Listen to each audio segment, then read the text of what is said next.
Media సోదరులకు నమస్కారం.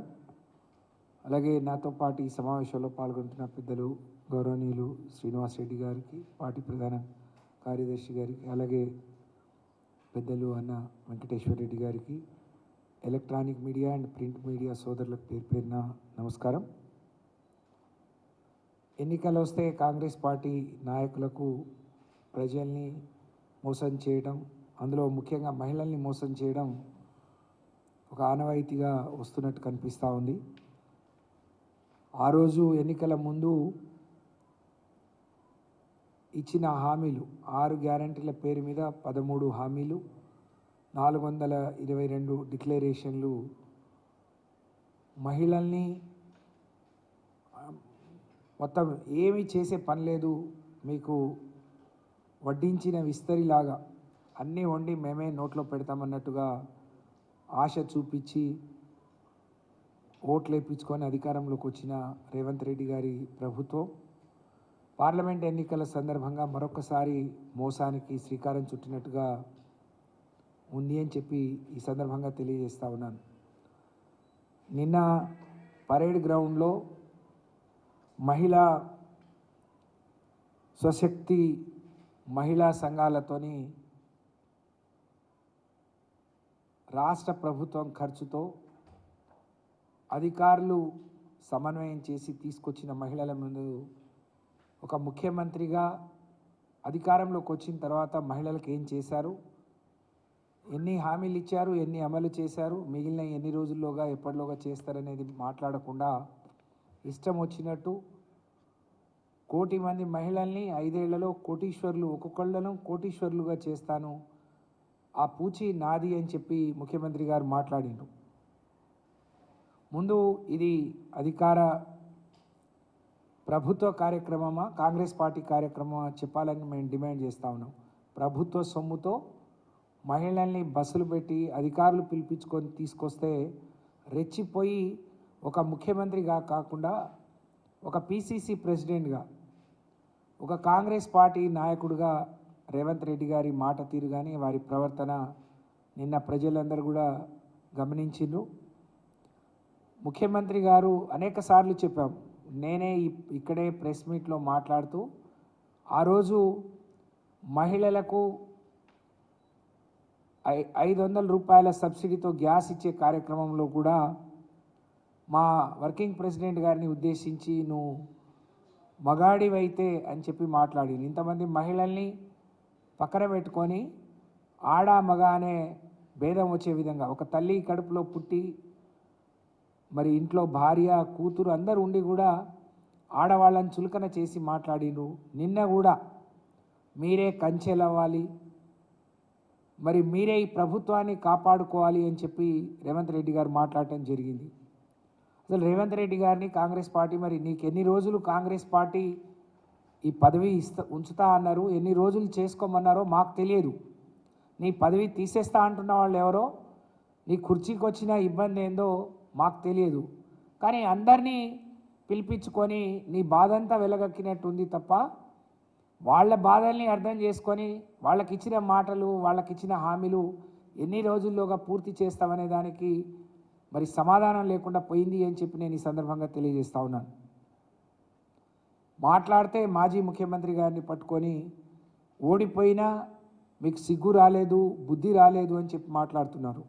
రేవంత్ రెడ్డి గారు, మీరు ముఖ్యమంత్రి అనే ఇంగిత జ్ఞానం వదిలేసి మీరు ఒక వీధి రైడ్ లాగా బుద్ధి జ్ఞానం సిగ్గు అని మాట్లాడుతున్నారు. మీరు ఒక పిసిసి ప్రెసిడెంట్ నుంచి ఎట్లొచ్చిందో అట్లా మీకు పిసిసి ప్రెసిడెంట్ వచ్చింది, కానీ ఆ తర్వాత మీరు ఒక రాష్ట్రానికి ముఖ్యమంత్రి అనే విషయాన్ని మర్చిపోయి సిగ్గు లేకుండా బుద్ధి లేకుండా మీరు మాట్లాడుతున్నారు. ఇది మీకు తగదు అని చెప్పి నేను తెలియజేస్తా ఉన్నాను. ఎందుకు ఎవరికి ఓడిపోతే బుద్ధి రాలేదు అని అంటే, ఇన్నేళ్ళు నువ్వు ఓడిపోయినప్పుడు నీకు బుద్ధి లేకుండేనా? కాంగ్రెస్ పార్టీ 10 ఏళ్ళు ఆ రోజు అధికారంలో లేకపోతే బుద్ధి లేనట్ట? ఇప్పుడు కేంద్రంలో మీరు అధికారంలో లేకపోతే, అనేక రాష్ట్రాల్లో అధికారం లేకపోతే మీకు బుద్ధి లేక సిగ్గు లేక మీరు ఓడిపోయిందా? అంటే ఓడిపోతే అంటే మీరు ఓడిపోయి మళ్ళీ అధికారంలోకి వచ్చిన తర్వాత మీకు బుద్ధి వచ్చిందా? ఏం మాట్లాడుతున్నారు? ఎందుకు మాట్లాడుతున్నారు? ప్రతిసారి నన్ను దించేయాలని చూస్తున్నారు, జాగ్రత్త, మానవ బాంబుగా మారిపోతానంటే నీ నైజం అది, నీ ఆలోచన అది, నీ బుద్ధి అది. మరి దాన్ని ఎవరు మార్చలేరు కాబట్టి అది ఎప్పటికప్పుడు వ్యక్తమవుతూ ఉంటుంది, అది ఎప్పటికప్పుడు రిఫ్లెక్ట్ అవుతుంటుంది. కానీ రాష్ట్ర ప్రజలు దీన్ని గమనిస్తున్నారనే విషయాన్ని మీరు గుర్తుపెట్టుకుంటే మంచిది అని చెప్పి నేను తెలియజేస్తా ఉన్నాను. ఈరోజు మహిళలందరూ, కోటి మహిళలకు నేను కోటీశ్వరులను చేస్తా అన్నావు అంటే కోటి కోట్ల రూపాయలు ఈ రాష్ట్ర బడ్జెట్ అయి ఉండాలి. ఆ రోజు కానీ నువ్వు వాళ్ళని అందరినీ, కోటి మందిని నువ్వు కోటీశ్వరులు చేయలేవు. ఆ కోటీశ్వరులు చేయడం దేవుడెరుగు, దాన్ని పక్కన పెట్టు. కానీ ఎన్నికల హామీతో కాంగ్రెస్ పార్టీ ప్రజలకు ఇచ్చిన హామీలు, మహిళలకు ఇచ్చిన హామీలు, మీరు ఇస్తా అన్న 2500 ఎప్పట్లోకి ఇస్తారు, దానికి ఎంత ఖర్చు అవుతుందో చెప్పాలని నేను డిమాండ్ చేస్తూ ఉన్నా.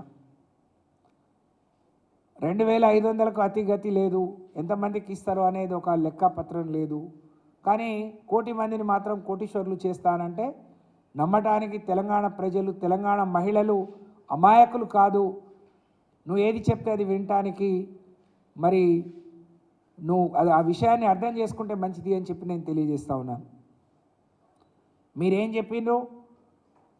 2500 అత్తకు పెన్షన్ వస్తే కోడలు బాధపడవద్దు, 18 ఏళ్ళు నిండిన ఈ రాష్ట్రంలో ఉండే మహిళలందరికీ 2500 ఇస్తా అన్నారు. మేము లెక్క చేసినాం, ఈ రాష్ట్రంలో 18 ఏళ్ళు నిండిన మహిళలు 1,50,00,000 పైచిలుకున్నారు. ఉద్యోగస్తులు కానీ పెన్షన్దారులు 50 లక్షల మంది పోతే 1 కోటి మందికి ఇవ్వాలి. ఎన్ని కోట్ల బడ్జెట్ను వాళ్ళకు 2,500,000 ఇవ్వడానికి పెట్టుకున్నావో చెప్పాలని నేను డిమాండ్ చేస్తూ ఉన్నాను. పెన్షన్దారులకు 2,000కు బదులు 4,000 ఇస్తా అన్నావు. అందులో కూడా చాలామంది వితంతువులు, ఒంటరి మహిళలు, బీడీ కార్మికులు, మహిళలే ఎక్కువ మంది. ఆ 2,000కు 4,000 ఇస్తా అన్నదానికే నీకు గతి లేదు. నువ్వు ఇప్పటివరకు చేస్తున్న మరి ఇస్తున్న హామీలు కానీ, చేస్తున్న హామీలు, అమలు చేస్తున్న హామీలు కానీ ఆ ఉద్దర బేరం తప్ప నగదు రూపాయి తీసి ఇచ్చింది లేదు. ఇవాటి వరకు మీరు ఇచ్చిన ఆర్టీసీ బస్సులో మరి ఉచిత ప్రయాణం అని చెప్పిండ్రు, దానికి ఇప్పటికిప్పుడు పైసలు కట్టే పని లేదు కాబట్టి అది నడిచి వస్తుంది. మీరు ఇచ్చిన 500 సబ్సిడీ మీరు మొత్తం కట్టిన తర్వాత మేము డీలర్లకు ఇస్తాం, తర్వాత మీ అకౌంట్కి వస్తాయని చెప్తున్నారు. అది కూడా మీరు నెరవేర్చినవి రెండు కూడా ఉద్దర మరి ఖాతా తప్ప నగదు కాదు. నగదు ఇస్తా అన్న మరి హామీలకు ఎప్పటిలోగా ఇస్తారు, ఎంతమందికి ఇస్తారు, దానికి ఎంత బడ్జెట్ పెట్టిందో చెప్పాలని చెప్పి నేను ఈ సందర్భంగా డిమాండ్ చేస్తూ ఉన్నాను. మాట్లాడితే అలాగే ఈ మహిళా గ్రూపులన్నీ నేను బలోపేతం చేస్తా, మీ ఆశీర్వాదంతో నేను ముఖ్యమంత్రి అయినా, ముఖ్యమంత్రి గారు, మాజీ ముఖ్యమంత్రి గారు పట్టించుకోలేదు కాబట్టి ఆయనకు పాపం దాకిందని మాట్లాడుతున్నావు. ఆ పోయిన 10 ఏళ్ళు అప్పటి వరకు ఉన్న గ్రూపులకు సరైన సమయంలో మీరు వడ్డీలు కట్టక ఇబ్బంది పడితే ఆ 10 ఏళ్ళు వాళ్ళ పాపంతోనే మీరు ఓడిపోయిందా? దేశవ్యాప్తంగా మహిళల మరి శాపనార్థాలతోనే కాంగ్రెస్ పార్టీ ఓడిపోబోతుందా? ఒకసారి చెప్పాలని నేను డిమాండ్ చేస్తూ ఉన్నాను. కేసీఆర్ గారి పాలన, ఈ రాష్ట్రంలో కేసీఆర్ గారి 10 ఏళ్ల పాలన మహిళలకు ఒక వరం. మహిళలకు ఒక ముఖ్యమంత్రిగా కాకుండా ఒక తండ్రి మనసుతో, ఒక అన్న మనసుతో అనేక కార్యక్రమాలకు శ్రీకారం చుట్టి అమలు చేసిన ఘనత కేసీఆర్ గారిది, బీఆర్ఎస్ ప్రభుత్వాన్ని అని చెప్పి నేను ఈ సందర్భంగా తెలియజేస్తా ఉన్నాను. ఒక మానవీయ కోణంలో మహిళల కోసం అనేక కార్యక్రమాలు, ఆడపిల్లలు విద్యావంతులు కావాలని అనేక రెసిడెన్షియల్ పాఠశాలలు అన్ని కులాల ఆడపిల్లలకు, అన్ని కులాలు ఆడపిల్లలకు, ఈవెన్ మైనారిటీ ముస్లిం ఆడపిల్లలు కూడా రెసిడెన్షియల్ స్కూల్స్ కట్టించి వాళ్ళు కూడా సమాజంలో అందరితో చక్కగా చదువుకునే అవకాశం కల్పించిన ఘనత కేసీఆర్ గారిది. ప్రత్యేకంగా పోలీసు ఉద్యోగాల్లో, అన్ని ఉద్యోగాల్లో 33% రిజర్వేషన్ అమలు చేసిన ఘనత కేసీఆర్ గారిది. మీ ప్రభుత్వం ఉన్నప్పుడు 200కు దిక్కు లేకుండే పెన్షన్ 2,000 రూపాయలు ఈ రాష్ట్రంలో మహిళలందరూ గౌరవంగా కుటుంబంలో కానీ సమాజంలో గౌరవంగా బతకాలని చెప్పి ఒక ఒంటరి మహిళకు భారతదేశంలో ఎక్కడ పెన్షన్ ఇచ్చిన దాఖలాలు లేవు. కేసీఆర్ గారు పెద్ద ఎత్తున ఒంటరి మహిళల్ని గుర్తించి బీడీలు చుట్టి ఇంట్లో కూర్చునే వాళ్ళు అనేక మరి రోగాల బారిన పడుతున్నారు, వారి ఆరోగ్యం క్షీణిస్తుందని చెప్పి వాళ్ళకు కూడా కలిపి 2000 రూపాయల పెన్షన్ ఇచ్చిన ఘనత కేసీఆర్ గారిది అని చెప్పి నేను తెలియజేస్తా ఉన్నాను. ఒక ఆరోగ్య లక్ష్మి తీసుకొచ్చిన కడుపు నిండా ఒక బిడ్డ గర్భవతిగా ఉంటే ఒక తండ్రి మనసుతో తన బిడ్డ కడుపు నిండా తినాలి అని ఆలోచించి తీసుకొచ్చిన ఆరోగ్య లక్ష్మి కానీ ఆరోగ్య లక్ష్మి అనేక రాష్ట్రాలకు ఆదర్శంగా నిలిచింది. ఆరోగ్య లక్ష్మితో పాటు తను ఇంట్లో ప్రసవిస్తే అనేక ఇబ్బందులు ఎదుర్కొంటుంది అని చెప్పి కేసీఆర్ కిట్ ఇచ్చి మరి వాళ్ళందరూ ప్రభుత్వ హాస్పిటల్లో వచ్చి ప్రసవించే వరకు తెలంగాణ రాకముందు మీ ప్రభుత్వ 10 ఏళ్ల కాలంలో ఆ రోజున్న హాస్పిటల్ డెలివరీల సంఖ్య 33%, కేసీఆర్ గారి 10 ఏళ్ల పాలన తర్వాత 75%, 12,000 రూపాయలు ఇచ్చి ఆడపిల్ల పుడితే 13,000 రూపాయలు కేసీఆర్ కిట్ ఇచ్చి వాళ్ళని గొప్పగా ఒక తండ్రిలాగా, ఒక అన్నలాగా, ఒక మేనమామలాగా, ఒక తాతలాగా ఆదుకున్నది కేసీఆర్ గారి ప్రభుత్వం అని చెప్పి నేను తెలియజేస్తా ఉన్నాను. అదే కాదు, పేదింటి ఆడపిల్ల పెళ్ళికి భారం కాకూడదని చెప్పి తీసుకొచ్చిన పథకం కళ్యాణ లక్ష్మి. ఒక సామాజిక రుగ్మతను మరి బాల్య వివాహాలను తగ్గించాలి, అరికట్టాలి, దానితో పాటు 1 లక్ష రూపాయలు ఇచ్చి వాళ్ళని ఆదుకోవాలని తీసుకొచ్చిన పథకం కళ్యాణ లక్ష్మి. నువ్వేం చెప్పినావు? కళ్యాణ లక్ష్మితో పాటు నేను కళ్యాణమస్తు అని 1 తులం బంగారం కూడా పెడతా అని చెప్పి మాయ మాటలు చెప్పినావు. ఈ 100 రోజులు అయిపోయింది నీ ప్రభుత్వం అధికారంలోకి వచ్చి. ఎంతమంది మరి కళ్యాణ లక్ష్మి పెళ్లి చేసుకున్న అమ్మాయిలకు తులం బంగారం ఇచ్చిండ్రో చెప్పాలని నేను డిమాండ్ చేస్తూ ఉన్నాను రేవంత్ రెడ్డి గారిని, వారి ప్రభుత్వాన్ని. అంటే ఏ ఒక్క కార్యక్రమానికి మీరు శ్రీకారం చుట్టింది లేదు, బడ్జెట్లో పెట్టింది లేదు. నిన్నటికి నిన్న మేము 3,500 ఇండ్లు ఇస్తాం, మరి దానికి 22,000. నువ్వు బడ్జెట్లో పెట్టింది 7,000 కోట్లు మాత్రమే.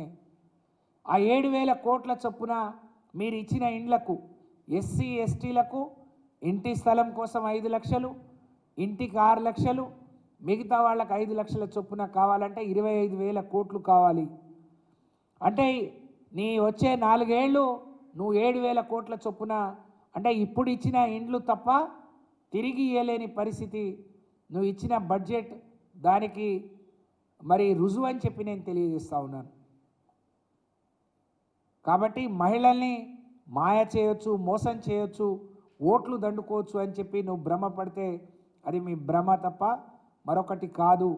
ఆ రోజు ఎన్నికలప్పుడు అనేక హామీలు ఇచ్చి మాట్లాడితే 1,00,000 కోట్లు, 7 లక్షల కోట్లు మరి నా మీద అప్పు వదిలిపోయింది అని చెప్తున్నారు.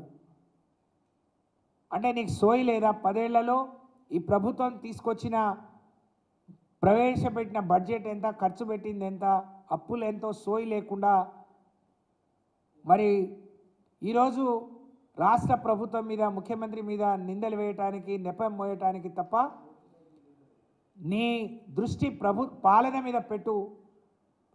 నీ మాటలు ఆచరణలో పెట్టి, నువ్వు ఇచ్చిన హామీలన్నీ ఆచరణలో పెట్టి ఆ హామీలు అమలు చేయి తప్ప మళ్ళొక్కసారి పార్లమెంట్ ఎన్నికలు ఎక్కువ సీట్లు గెలవకపోతే నా పదవి ఎక్కడ తీసేస్తారో, నన్ను ఎక్కడ పీకి పక్కన పెడతారో అని భయపడి మరి ఎక్కువ మంది పార్లమెంట్ సభ్యులను గెలిపించుకోవడానికి మళ్ళొక్కసారి నువ్వు మహిళల్ని మోసం చేస్తున్నట్టు కనిపిస్తుంది తప్ప నీ మాటల్లో ఎక్కడ చిత్తశుద్ధి లేదు అనే విషయాన్ని సందర్భంగా తెలియజేస్తా ఉన్నాను. కేసీఆర్ గారి పాలన కూడా మహిళా సంఘాలు ఏర్పడి దాదాపు 30 ఏళ్ళు దాటింది. మహిళా సంఘాలు ఏర్పడ్డప్పటి నుంచి వాళ్ళ కార్యక్రమాలు వాళ్ళు చేసుకుంటున్నారు. వాళ్ళకు అన్ని రకాలుగా ఆ రోజున బీఆర్ఎస్ ప్రభుత్వం అన్ని రకాలుగా వాళ్లకు చేయూతనిచ్చింది, అన్ని రకాలుగా వాళ్ళని ఆదుకుంది. మేమే స్వయంగా మరి వడ్డీ లేని రుణాల కింద మరి దాదాపు 7,000 కోట్ల రూపాయలు మేమే చెల్లించాం. ఇంకా కొన్ని అప్పులుంటే, లేకపోతే ఇంకా వాళ్ళకి రావాల్సిన బాకీలు ఉంటే చెల్లించండి, ఇవ్వండి, కానీ నేనే కొత్తగా ఇస్తున్నా, ఎప్పుడు లేనిది ప్రవేశపెడుతున్నట్టు అబద్ధపు మాటలు మాట్లాడి మోసం చేయదు రేవంత్ రెడ్డి గారు అని చెప్పి నేను ఈ సందర్భంగా తెలియజేస్తా ఉన్నాను. మీరు ఇచ్చిన ఏ హామీ ఇప్పటివరకు అమలు చేయడానికి మీరు తీసుకుంటున్న చర్యలేందో చెప్పట్లేరు.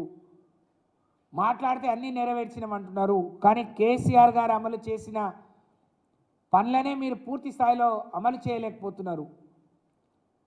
రైతు బంధు ఈ రోజు వరకు 3 ఎకరాలు కూడా దాటలేదు. రైతు బీమా ఎవరికి చెల్లించలేదు. మీరు కౌలు రైతుకు కూడా ఇస్తా అన్నారు, 10,000 కాదు 15,000 ఇస్తా అన్నారు. దానికి అతి లేదు గతి లేదు. మేము ప్రతి కళ్ళం దగ్గరికి పోయి కాంటాలు పెట్టి మేము పండించిన పంటను కొంటే 500 నేను బోనస్ ఇస్తా అన్నావు. ఒక్క కింటాకు ఇప్పటివరకు ఈ రాష్ట్రంలో వానాకాలం పంటలకు ఇయ్యలేదు. ఇప్పుడు యాసంగి పంట రాబోతుంది, దీనికి అతిగతి లేదు. అంటే అందరినీ మోసం చేసిన మరి కాంగ్రెస్ పార్టీ, కాంగ్రెస్ ప్రభుత్వం, రేవంత్ రెడ్డి గారు మరొకసారి పార్లమెంట్ ఎన్నికల దృష్టిలో పెట్టుకొని మహిళల్ని మోసం చేసే పనిలో ఉన్నారు. నిజంగా అధికారులు కూడా స్వయంగా నేను ఎమ్మెల్సీ ఉన్నాను కాబట్టి మా జిల్లా నుంచి నాకు ఆహ్వానం వచ్చింది నిన్నటి మీటింగ్కి రమ్మని. మేము బస్సులు ఏర్పాటు చేస్తున్నాం, మీరు కావాలంటే వెహికల్ ఏర్పాటు చేస్తామన్నారు. 100 కోట్ల రూపాయలు ప్రభుత్వ సొమ్మును, ప్రజల సొమ్మును ఖర్చు పెట్టి కాంగ్రెస్ పార్టీ బహిరంగ సభలాగా ముఖ్యమంత్రి గారి జేబుకు చేతి గుర్తు స్టిక్కర్ పెట్టుకొని మరి నిన్నటి బహిరంగ సభలో పాల్గొన్నారు అని అంటే ఇది కాంగ్రెస్ ప్రచార సభన, ప్రభుత్వ సభన చెప్పాలని మేము డిమాండ్ చేస్తూ ఉన్నాం. ప్రజలు గమనించాలి, మహిళలు కూడా గమనించాలి. మరొకసారి మోసపోవద్దు. ఇప్పటికే నష్టం జరిగింది. ఈరోజు కేసీఆర్ గారు తీసుకున్న ఏ నిర్ణయమైనా ఈ రాష్ట్రంలో మహిళలు బలోపేతం కావడానికి తీసుకున్న నిర్ణయాలు. ఒక రైతు సంతోషంగా ఉంటే మరి ఆ కుటుంబంలో ఒక అమ్మ సంతోషంగా ఉంటే తన భర్తకు ఒక రైతు బంధు వచ్చిన, దురదృష్టం కొద్దీ ఆ కుటుంబ సభ్యుడు చనిపోతే రైతు బీమా వచ్చిన, మరి తను పండించిన పంటను ఎక్కడికి తీసుకుపోకుండా కల్లాల దగ్గరికి వచ్చి కాంటా పెట్టుకొని వారం రోజుల్లో డబ్బులు ఇస్తే ఆ రైతు భార్య చాలా సంతోషంగా ఉండేది. అది మహిళల్ని బలపరిచినట్టు. ఏ కార్యక్రమం చేసినా మహిళల్ని సెంట్రిక్గా చేసుకొని ఆ రోజు కేసీఆర్ గారి పాలన సాగింది. ప్రతి కుటుంబంలో ఒక సంక్షేమం, ప్రతి కుటుంబంలో ప్రతి ఒక్కరి ముఖం మీద చిరునవ్వు ఉండాలనేది మా పాలన యొక్క ట్యాగ్ లైన్. కానీ అది మర్చిపోయి మీరు మహిళల్ని, ప్రజల్ని మోసం చేయడమే పనిగా పెట్టుకొని తిరుగుతూ ఉన్నారు. మీ మోసపు మాటలు ఇంకెంతో కాలం తెలంగాణ రాష్ట్ర ప్రజలు నమ్మరు, ముఖ్యంగా మహిళలు నమ్మరు రేవంత్ రెడ్డి గారు అని చెప్పి తెలియజేసుకుంటూ, మీరు ముఖ్యమంత్రిగా ఉంటే చాలా సహనంతో ప్రతి ఒక్కళ్ళు చెప్పేది వినాలి, వాటిని ఏ విధంగా మరి పరిష్కారం చేస్తావో ఆలోచించాలి. కానీ లేచిన దగ్గర నుంచి అసహనంతో మాట్లాడితే నా ప్రభుత్వాన్ని కూల్చాలని ప్రయత్నం చేస్తున్నారు. కూల్చేవాళ్ళు మీ కుర్చీని గుంజే వాళ్ళంతా మీ పక్కనే ఉన్నారు. వాళ్ళతోని వాళ్ళ భయాన్ని, వాళ్ళ మీద కోపాన్ని, మీరు అందరి మీద అక్కస్సును వేరే వాళ్ళ మీద వెళ్ళగక్కడం సరి అయింది కాదు. ఇప్పటికైనా మీరు ఓపిక తెచ్చుకోండి. 3 నెలలకే ఇంత అసహనానికి గురి అయితే మీ పరిపాలన ఎట్లా ఉంటుంది? ప్రజల కష్టాలు ఏ విధంగా తీరుస్తారు? వాళ్ళ అవసరాలు ఏ విధంగా చూస్తారు? ఇదంతా పక్కన పెట్టి మరి మొత్తం పరిపాలన మీద దృష్టి పెట్టండి. ఒకవైపేమో రైతుల నోట్లో మట్టి కొట్టే పని చేసిండ్రు. కాళేశ్వరం ద్వారా నీళ్ళు ఇవ్వకుండా యాసంగి పంటలు ఇప్పుడే ఎండిపోయే పరిస్థితి వచ్చింది. 4 రోజులు పోతే మంచినీళ్ళకు కూడా ఇబ్బంది అయ్యే పరిస్థితి ఎదురవుతుంది. గ్రామీణ ప్రాంతాల్లో పచ్చటి పంటలన్నీ ఎండిపోతే గొడ్లు మేపుతున్నారు రైతులు. గొర్రెలు బర్రెలు మేస్తున్నాయి. వాళ్ళ ఉసురు మీకు తగలక మానదు. మేము ఎవరో కూలుస్తేనో, ఎవరో నెట్టేస్తేనో, ఎవరో కూల్చాని ప్రయత్నం చేయరు. మీరు ఇచ్చిన హామీలను నెరవేర్చకుండా కేసీఆర్ గారి మీద కోపంతో ప్రజల మీద తీర్చుకోవడానికి మీరు చేసే పనికిరాని పనుల వల్ల వాళ్ళ ఉసురు పోసుకొని మాత్రం ఈ రాష్ట్రంలో మహిళలు, ప్రజల ఉసురు పోసుకొని మాత్రమే నీ ప్రభుత్వం కూలిపోతుంది తప్ప బీఆర్ఎస్ పార్టీ వల్ల మీకు ఎలాంటి ఇబ్బంది ఉండదు, ఎలాంటి ఇది ఉండదు. ఇట్లా గట్టిగా ప్రతిసారి మాట్లాడితే మిమ్మల్ని ప్రశ్నించరు అనుకుంటే అది పొరపాటు.